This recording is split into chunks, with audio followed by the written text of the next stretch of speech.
Mapagpalang araw po sa inyong lahat. Ako po'y nagagalak na anyayahan kayo na panoorin ang OHC video sapagkat kung meron po kayong mga katanungan na hindi nasasagot patungkol po sa banal na Torah, dito po masasagot ang inyong mga katanungan o gumugulo sa inyong isipan. Katulad ko po noong hindi pa ako nakakapanood nito ay marami pong gumugulo sa aking isipan at hindi masagot-sagot ang aking mga katanungan. Pero nung napanood ko po itong video ng OHC, ng Mensahero ng Silangan, ay nagkaroon po ng linaw ang aking mga katanungan at gumugulo sa aking isipan. Kaya po itinuring ko po na ito ay pagpapala sa buhay ko. Sana sa inyo din po. Maraming salamat po.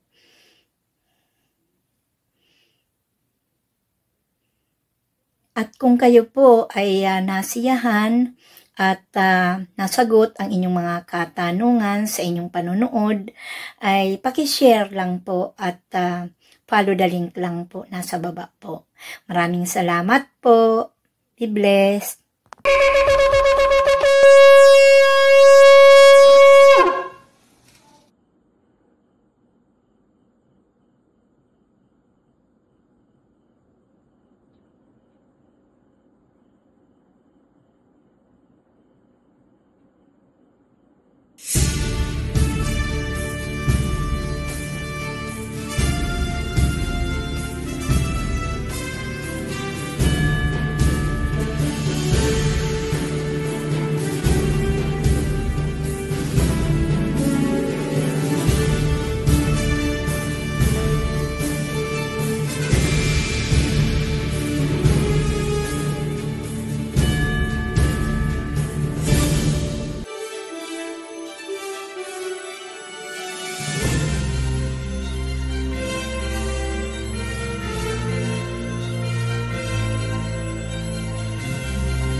Masayang bati, mga Oferians, bago tayo magpatuloy, nais naming magbigay ng announcement. Inilagay na namin sa description ng bawat video ang kumpletong listahan ng mga topics. Click nyo na lang po ang Show More para makita.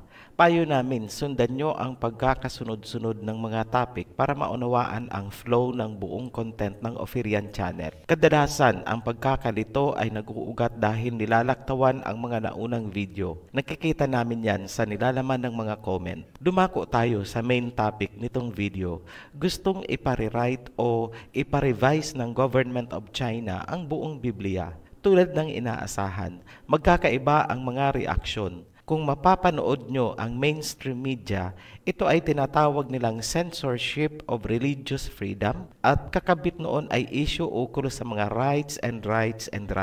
Maraming tao na nakapadlak ang isip dahil sa colonial mentality ang agad na kumukundina sa China. Tama ba at nararapat ang ginawa ng China na retokihin ang Biblia at yung kanilang version lang ang papayagang gamitin ng mga tao sa China? May ituturing ba yan bilang paglabag sa karapatang pangtao? Masasagot yan kung ating babalikan ang malalim at madugong kasaysayan na bumabalot sa Biblia na ating binabasa. Sa kasalukuyan, nahahati ang mga tao dahil sa kanilang paniniwala na nag-uugat sa napakaraming versions ng Biblia. Mula sa pinakamaliit na unit ng society paakyat sa iba't ibang institusyon ng lipunan hanggang sa national government ay apektado ng relihiyon. Recently, bilang halimbawa, umabot pa ang isang case sa Supreme Court na isinampa ng isang medical student laban sa kanyang professor on issues tungkol sa Sabbath. Sa mga nakakaalam ng pangyayaring yan, feel free to comment. Fact check na po yan. May ruling ang Supreme Court ng Pilipinas. Hindi na natin elaborate dahil hindi naman tungkol sa legal proceedings ang ating topic.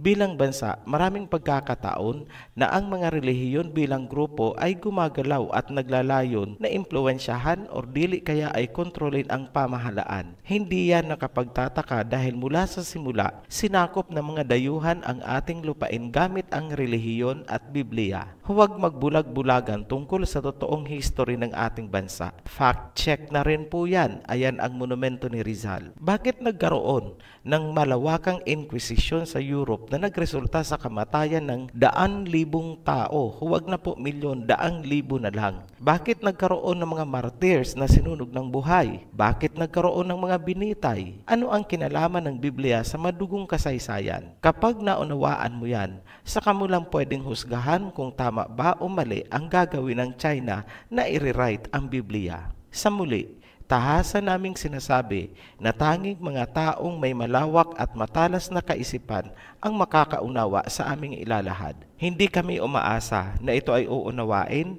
ng mga panatikong nakapadlak ang isipan sa colonial mentality.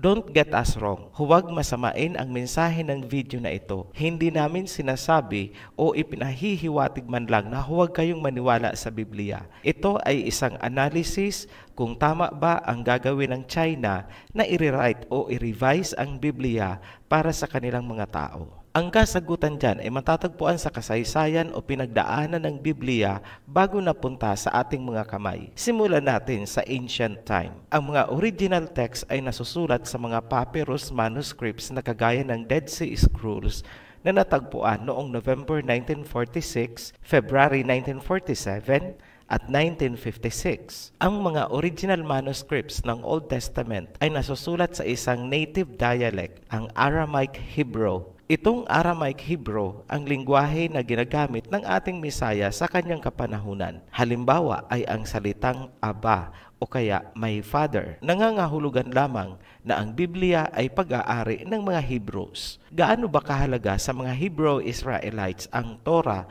or Old Testament sa kanilang kapanahunan? Ito ang anggulo na hindi nakikita ng maraming relihiyon at nag-aaral ng Biblia. Ang nilalaman ng first 5 books of Moses ay impormasyon paanong nagkaroon ng tao at nakasaad doon na may pinili ang ama na isang lahi na tinawag niyang may people at binigyan niya ito ng sariling lupain. Nakalagay din sa Torah ang mga batas na ipinapatupad ng Elohim. Ang pagsuway ay may katumbas na kaparusahan gaya ng nangyari kina Adam and Eve. Nakapaloob din sa Torah kung anong teritoryo ang sakop para sa kanila at kung anong uri ng pamamalakad ang ipapatupad. Nakalagay din kung paanong tatratuhin ang mga foreigners sa kanilang lupain at paano sila makikitungo sa ibang bansa. In short, may foreign policy. Sa madaling salita, ang first 5 books ni Moses ay konstitusyon na magtatalaga sa Israel bilang sovereign nation matapos silang lumaya bilang alipin ng Egypt. May hahalin tulad yan sa Constitution of the Republic of the Philippines. Yan ang tunay na halaga ng first 5 books ng Biblia na binubuo ng Genesis, Exodus, Leviticus, Numbers, at Deuteronomy. Collectively, tinawag po yan na Torah. Ngayon, paano natin nasabi na ang Torah ay konstitusyon ng Judean Hebrew Israelites? Maliban sa nature ng nilalaman, merong sinasabi ang mga rabbi sa Judaism na isang trahedya ang nangyari noong isinalin sa Greek ang Torah. Nawala at na-damage daw ang mga legal codes at layered meanings. Narinig nyo po? Legal codes or sa atin, civil codes. Truth, katotohanan po yan. Maraming nasira sa Torah. In short, ang Greek Bible na pinagmulan ng Bibliang hawak natin ay corrupted. Later na po tayo magbibigay ng mga halimbawa ng mga bahaging nasira. Focus muna tayo sa daloy ng history. Magbigay kami ng overview of history. Baka po malito kayo kasi involved ang Egypt. Una, lumabas ang Israelites mula sa Egypt. Ito yung panahon ni Moses. Naitayo nila ang temple ni King Solomon. Then, sinakop sila ng mga Babylonians. Panahon na ito ni Prophet Daniel. At nung nakauwi sila mula sa Babylon, muli nilang itinayo ang temple. Then, sinakop sila ng Greeks. Then later, Romans. Hanggang sa kasalukuyan, ang mga tunay na Israelites ni Jacob ay wala sa Israel. Gaya ng sinabi sa Biblia, sila ay naka-exile pa. Kung ang tunay na lahi ng Israel ni Jacob ay naka-exile pa, then, sino itong mga tao na umukupa sa lupain ng bansang Israel? Ganyan lang po kasimple mag-analyze. Tandaan nyo lagi na ang mga tunay na Israelite Hebrews ay Shemites as the rest of Asia. Bumalik tayo sa topic, history ng Biblia. Sa panahong nasasakop ang Israelites, ipinag-utos ni King Ptolemy II Philadelphus ang pagsasali ng Torah papuntang Greek noong 285 hanggang 247 BCE. Note, si Ptolemy ay isang Greek na hari ng Egypt. Pansining mabuti ang mga lumilitaw na personalidad. Greek na hari ng Egypt. Yes, tama po yan. May panahon sa history na ang hari ng Egypt ay isang Greek. Kung napanood ang Creation at Babylon series, alam nyo na bakit ganun ang nangyari. Ano ang pinakamahalagang tandaan? Ang pagsasali ng Biblia ay nangyari sa panahong ang Israelites ni Jacob ay nasasakop ng mga Greek at ang hari sa Egypt na nag-utos ng pagsasalin ay Greek din. Nangyari ito mahigit 200 years bago pa man isilang ang Misaya. Ang pagsasalin ay isinagawa ng 70 scholars, kaya ito ay tinawag na Septuagint Bible. Septa means 7. Ano ang resulta ng pagsasalin? Nagkaroon ng dalawang version ng Torah, isang corrupted Greek version na ginagamit ng mga Pariseyo parallel sa original Hebrew version ng mga Hebrews. Dahil nasasakop ang lupain ng mga Greek at bandang huli ng mga Romans, ang hari ay hindi Israelite kundi dayuhan. Kung kaya walang magawa ang lahi ni Jacob.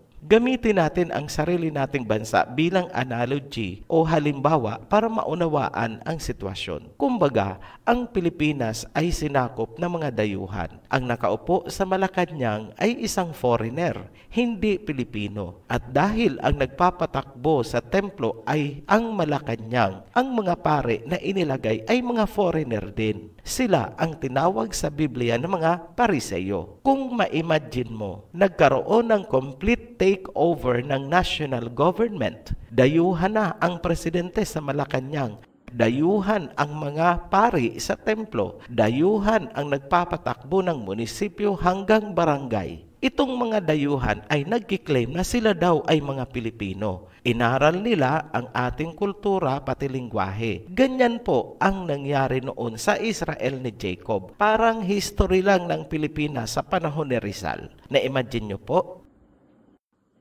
Bumalik tayo sa Israel. Ang lupain ay sinakop ng mga Greek at bandang huli mga Romans. Ang naupo bilang hari ay hindi naman Israelite Jew, kundi dayuhan. Ang mga pari sa templo ay mga dayuhan. Sila ang mga Pariseyo at gamit nila ang corrupted version ng Torah. Ang mga dayuhang ito ay nagkiklaim na sila daw ang mga Hudyo. Nasasabi ba sa Biblia ang tungkol sa mga Pariseyo at mga peke na Hudyo? Yes, history at Biblia ay nagtutugma dyan. Walang magawa ang mga tunay na Hudyo o Hebrew Israelites dahil nga nasasakop sila. Marginalized at oppressed ang mga Israelites sa sarili nilang lupain. Dahil sa pressure, nahati ang mga Israelites.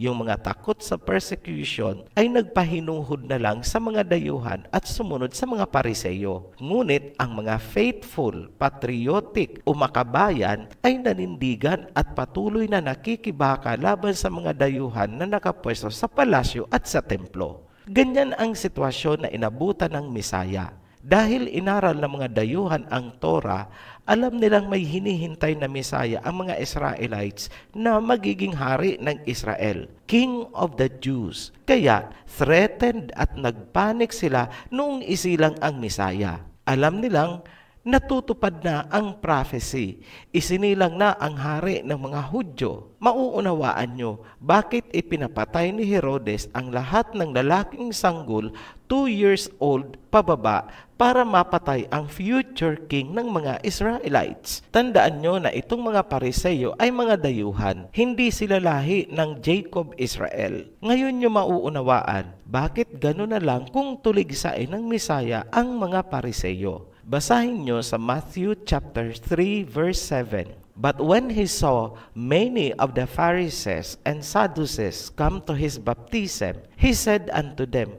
O generation of vipers, who had warned you to flee from the wrath to come? Pansining mabuti, ano ang tawag ng Misaya sa mga Pharisees? Generation of vipers. Generation means seeds. Ano ba ang viper? Edi serpent, ahas. Binantaan ng Misaya ang mga Pariseyo. Tumakas na kayo sa darating na wrath o sa Tagalog ngit-ngit o sobrang galit. Binantaan ng Mesaya ang mga Pariseyo. Tumakas na kayo. Bakit? Ano ba ang ginawa nitong mga Pariseyo? Matatagpuan yan sa Revelation chapter 3 verse 9. Behold, I will make them of the synagogue of Satan, which say they are Jews and are not, but do lie. Behold, I will make them to come and worship before thy feet, and to know that I have loved thee. Malinaw. Nagkukunwaring mga Hudyo pero hindi naman talaga mga Hudyo kundi mga synagogue ni Satanas. Kaya nga tinawag niya itong mga ahas, vipers, serpents. Darating daw ang panahon na paluluhurin niya itong mga serpents sa paanan ng mga Israelites. Ngayon, kung titingnan niyong mabuti ang naging activities ng Mesaya, mapapansin niyo na muli niyang iniipon ang mga Israelites ni Jacob. Muli niyang binuhay ang pag-asa sa kanilang mga puso na darating ang kingdom na magpapalaya sa kanila mula sa oppression ng mga dayuhan. In short, kasarinlan. Maliwanag na ang ginagawa ng Mesaya ay pangunahan ang mga Israelites sa pakikibaka laban sa mga serpents. Analisahin niyo pong mabuti, huwag hayaang matigagal ang isipan ng mga fantastic at magical na mga doktrina. So, ganyan po ang mga pangyayari na bumabalot sa pinakaunang pagsasali ng Biblia mula sa original Aramaic Hebrew papunta sa Greek 200 years bago pa man isilang ang Mesaya. Political control ang pinaka-bottom line. Bahagi iyon ng pananakop ng mga dayuhan sa lupain ng Israel ni Jacob. Sinira ang saligang batas ng nagsisimula pa lang na bansa ni Jacob. Mula sa Greek version, ang Biblia ay napunta naman sa Roman Empire. Isinalin ito sa Latin at yun ang tinawag na Latin Vulgate Bible. Ang pagsasalin ay ginawa ni Jerome o Saint Jerome sa utos ni Pope Damasus. Hindi po Damaso, Damasus. Naproklama ang Vulgate Bible bilang opisyal na Biblia ng Roman Catholic Church sa Council of Trent noong 1545 hanggang 1563. Talakayin natin ng pahapyaw kung ano ba itong Council of Trent. Ito ay isang konseho or council na nilikha upang labanan at kondinahin ang mga taong lumalaban sa simbahan. Tinawag nila itong mga heretics. Sa Old Latin Vulgate, matatagpuan ang Epistle to the Laodiceans, Prayer of Manasses, 4 Esdras, Wisdom, Ecclesiasticus at ang Book 1 and 2 ng Maccabees, Book of Baruch at ang Letter of Jeremiah. Dapat ding pansinin na nagkaroon ng pagbabago sa sequence o pagkakasunod-sunod ng mga nilalaman kung kaya naging mahirap ang pag-navigate across the Bible. Naapektuhan nito ang Book of Daniel. Ang Clementine edition ng Vulgate naman ang pumalit noong 1592 hanggang 1979. Mula naman 1979 hanggang sa kasalukuyan, ang ginamit ng Catholic Church ay ang Nova Vulgata. Marami pang revisions ang ginawa sa Latin Vulgate hanggang 1986. Ngayon, ano ang resulta? Maraming writings ang ipinasok sa New Testament ng Nova Vulgata na wala naman sa original na pagkakasali ni Saint Jerome. Sa panahong hindi pa nailalabas ang Biblia sa mga tao, tanging ang Roman Catholic Church ang may hawak ng Biblia. Kontrolado nila ang usaping salvation. Walang sinumang nakakahawak o nakakabasa ng Biblia maliban sa mga pari. Yan yung mga panahong nakatalikod sa audience ang pari habang nagmimisa at ang salita ay Latin. Yung kagaya ng secula seculurum, tapos sasagot ang audience ng mahabang amen. Inabot pa yan ng mga lolo at lola natin. Ang tawag sa panahong yan ay Dark Ages. Ang mga bansa sa Europe ay sinasakop ng Roma sa pamamagitan ng relihiyon. Sa panahong yun, obligado ang lahat na magsimba. Hindi pwedeng questionin ang mga doktrina. Ang parusa sa mga pumapalag sa doktrina ay kamatayan. Ang bansang hindi magpapasakop ay didigmain ng Rome o ng mga kaalyado nito. Patatalsikin sa pwesto ang hari o reyna na namumuno. Ngayon, dahil sa takot na mapatalsik sa pwesto, yung mga hari at reyna ng mahihinang bansa ay nagpapasakop. Yan ang Europe noong Dark Ages. Sa panahon ng Dark Ages, ang Israelites naman ni Jacob ay nagkawatak-watak at naka-exile. Huwag kalilimutan na noong 70 AD sinakop ng Roma ang Jerusalem. Hindi na itayo ng Israelites ang kanilang bansa ayon sa Torah. Ngayon, paanong nailabas sa mundo ang Biblia? Dahil yan sa mga Protestants. Dapat niyong makilala sina John Wycliffe, William Tyndale, Thomas Cranmer at Martin Luther. Hindi po maganda ang reputasyon niyan kung Roman Catholics ang tatanungin nyo. Hindi po yan mga saints dahil malaki ang kasalanan nila sa Roma. Inilabas kasi nila ang Biblia. Ano ang nangyari? Alamin natin. Unahin natin si John Wycliffe. Siya ay isang scholastic philosopher, theologian, biblical translator, reformer, priest, and a seminary professor sa University of Oxford. Siya ang maituturing na ama ng Protestantism. 44 years ang lumipas matapos mamatay itong si Wycliffe. Ipinahukay pa ng Pope ang kanyang mga labi at ipinasunog habang idinedeklarang heretic. Ano ang dahilan? Bakit ganun ang ginawa nila kahit yung sa mga labi na lang ni Wycliffe? Una, isinalin ni Wycliffe ang Biblia mula sa Latin Vulgate papuntang English para mabasa ng mga tao. Pangalawa, sinabi ni Wycliffe na ang Biblia lamang ang pwedeng pagkatiwalaan at hindi ang mga turo ng Papa at ng mga pari. Wala daw basihan sa Biblia ang papacy. Noong si King Edward III ay namatay June 21, 1377, tinanong si Wycliffe ng King's Council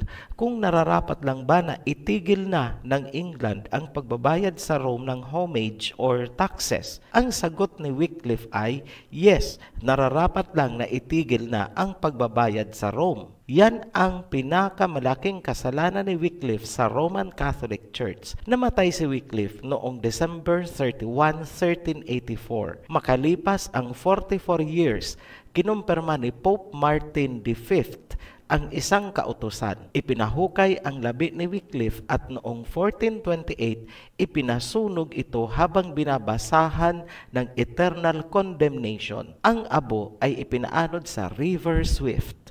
Isunod natin si William Tyndale. Sa mga huling bahagi ng 14th century, kahit wala pang printing press, kumalat na ang Wycliffe Bible. Mano-mano ang paggawa ng bawat kopya, sulat kamay po ang paraan. Dahil sa pagkalat ng Biblia sa England, ipinatupad ng Santo Papa ang death penalty sa sinumang makukuhaan ng English Bible. Ito ang kapanahunang sinuong ni William Tyndale. Si Tyndale ay isang English scholar na naging kilala sa Protestant Reformation at pagsasalin ng Biblia papuntang English. Siya ay nagtapos sa Oxford University of Cambridge. Direktang isinali ni Tyndale ang Biblia mula mismo sa original na Hebrew at Greek versions. Mabilis itong kumalat dahil may printing press na sa kanyang kapanahunan. Maliban sa pag-publish ng Tyndale Bible, may isang obra itong si Tyndale na labis na ikinagalit ng Roman Catholic Church.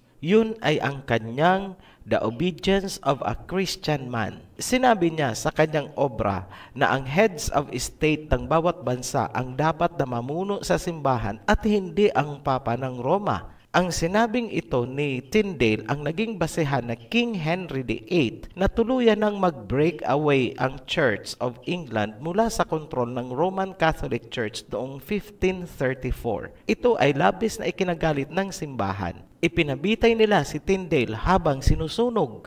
Isunod naman natin si Thomas Cranmer. Ang kanyang contribution ay yung first authorized Bible. Si Cranmer ay isang leader ng English Reformation. Siya rin ang Archbishop of Canterbury panahon ni King Henry VIII, King Edward VI at partly Queen Mary. Si Cranmer ang tumulong sa annulment ng kasal ni King Henry kay Catherine Aragon na naging dahilan upang humiwalay ang English Church sa Holy See ng Roman Catholic Church. Noong si Mary na ang Queen ng England, nilitis si Cranmer sa akusasyong treason at heresy. napilitang pumirma si Cranmer ng mga recantations at tila siya ay nagbalik sa Catholic Church. Ngunit nais talaga ni Queen Mary na siya ay ma-execute. Binawi ni Cranmer ang mga naunang recantations at siya ay sinunog ng buhay bilang heretic. Isunod natin si Martin Luther. Si Luther ay naordinahang pari noong 1507. Ngunit dumating ang puntong tinutulan niya ang maraming doktrina at gawain ng simbahan, lalo na ang pagbabayad ng indulhensya,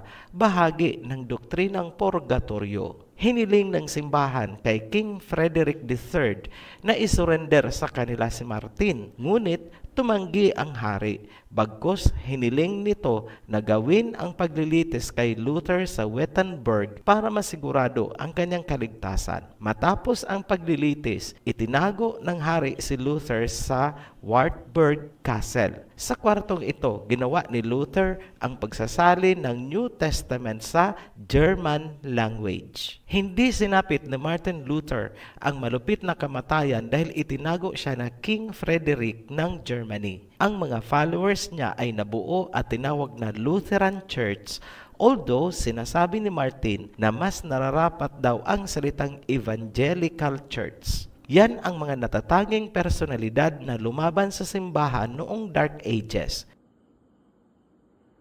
Paano nabuo ang Biblia na hawak natin ngayon? Unahin natin ang Wycliffe Bible. Inilabas sa pagitan ng 1382 hanggang 1395. Ito ang kauna-unahang English Bible na isinalin mula sa Latin Vulgate. Ang unang release ay itinuring na flawed translation o depektibo kumpara sa mga sumunod na isinalin ni John Parvey. Luther Bible. Ang Luther Bible ay pagsasalin sa German mula sa original Hebrew and Greek text at hindi galing sa Latin Vulgate. Ang New Testament ay napublish noong 1522 at ang buong Biblia ay napublish noong 1534. Tyndale Bible, 1494 hanggang 1536. Overlapping timeline po ito with Luther Bible.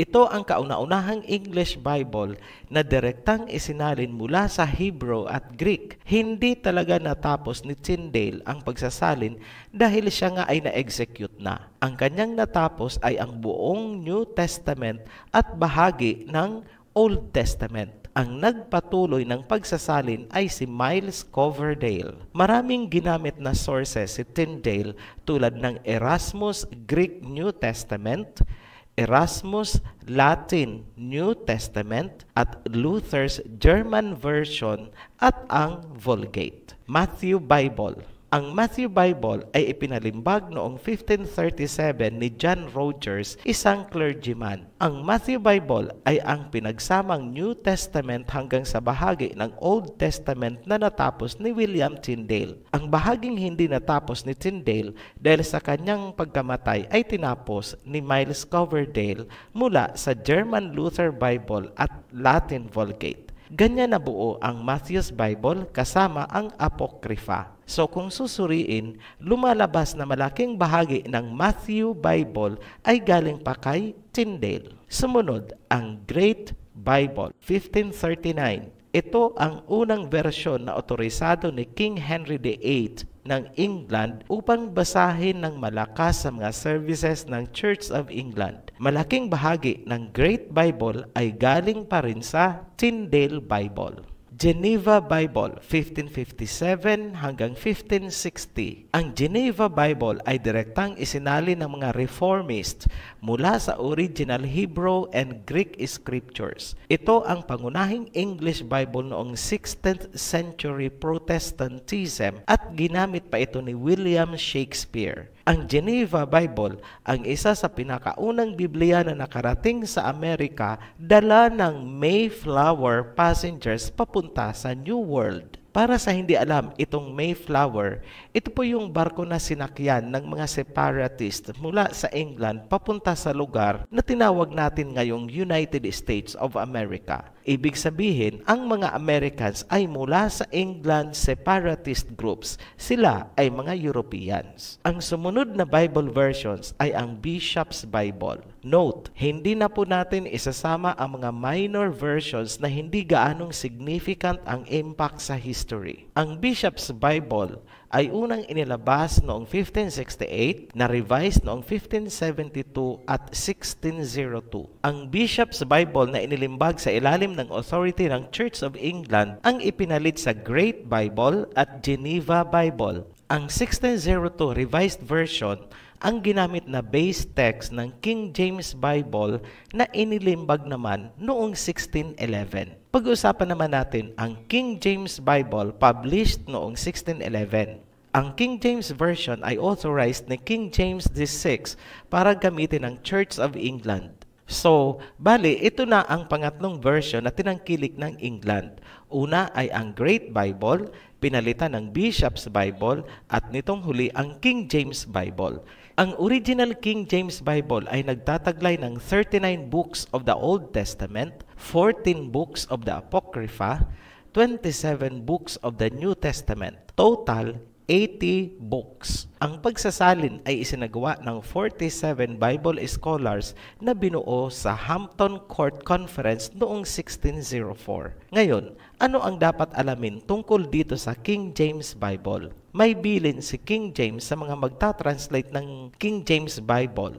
Ito ang sinabi niya: reflect the episcopal structure of the Church of England and its belief in an ordained clergy. Ang bilin ng hari, siguraduhin daw na ang bagong Biblia ay aayon sa episcopal structure ng Church of England. Ibig sabihin, ipasok ang episcopal structure ng Church of England sa Biblia. Kaya, ang mga bishop, deacon at deaconesses ay hango lamang sa Church of England na ipinasok sa Biblia noong ito ay isinalin. Dahil sa paglaganap ng Protestant Bibles, hindi nagpahuli ang simbahang Katoliko. Sumailalim sa maraming revisions at enhancement ang Latin Vulgate. Gaya ng sinabi natin kanina, ayon kay Professor Beno Zoidan, maraming nakapaloob dito na wala naman sa original Hebrew text. Mula sa Nova Vulgata o New Vulgate,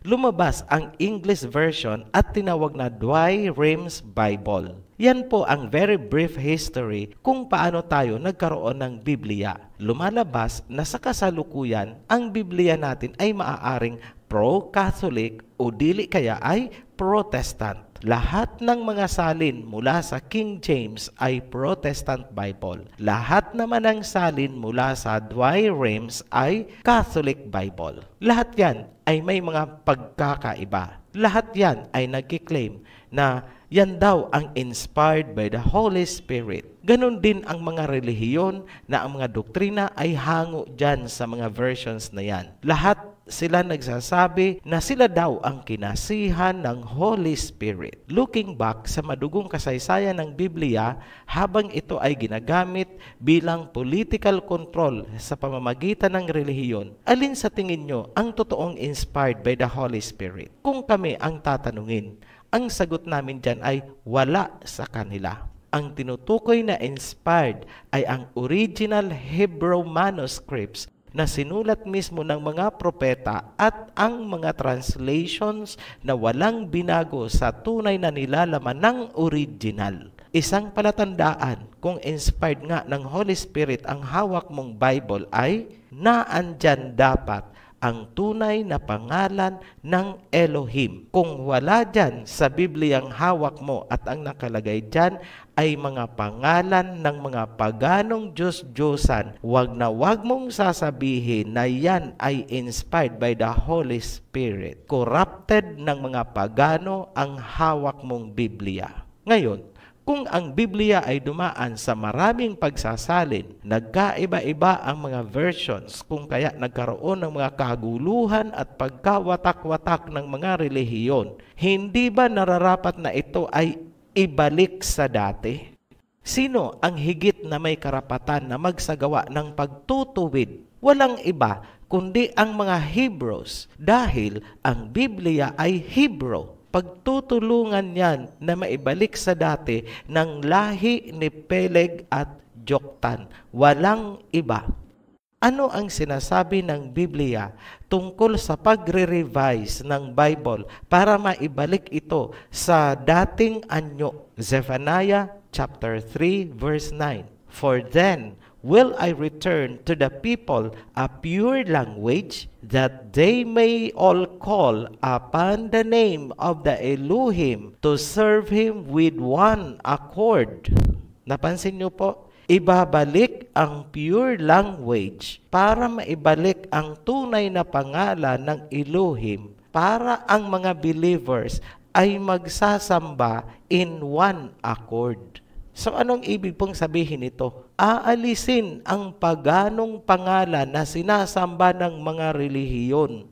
Ibabalik ang tunay na pangalan ng ating Elohim. Ang pagsasaayos ay magmumula sa mga Hebrews, pagtutulungan ng silangan at ng kanluran, pagtutulungan ng lahi ni Peleg at Joktan. Revelation chapter 7 verse 2. Then I saw another angel coming up from the east, having the seal of the living Elohim. He called out in a voice to the four angels who had been given power to harm the land and the sea, do not harm the land or the sea or the trees until we put a seal on the foreheads of the servants of our Elohim. Kung uunawain natin ang sinasabi ng Zephaniah chapter 3 verse 9 na ibabalik ang pure language, ibabalik ang tunay na pangalan ng Elohim at isasabay mo yan sa sinasabi naman ng Revelation chapter 7 verse 2. Maliwanag ang mensahe ng dalawang talata. Ibabalik ang pure language,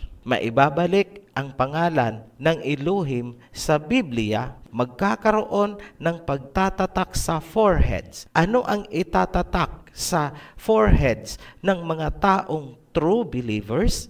Ang pangalan ng Elohim, the seal of the living Elohim. Muli kaming nagpapasalamat sa inyong patuloy na pagsubaybay sa Ophirian Heritage. Welcome po para sa ating mga new subscribers. Share po natin ang ating mga videos. Be blessed, Ophirians! At kung nasagot po ang inyong mga katanungan at kayo ay nasiyahan, paki-like and share lang po. Nasa baba po ang link. Follow the link po. Thank you po.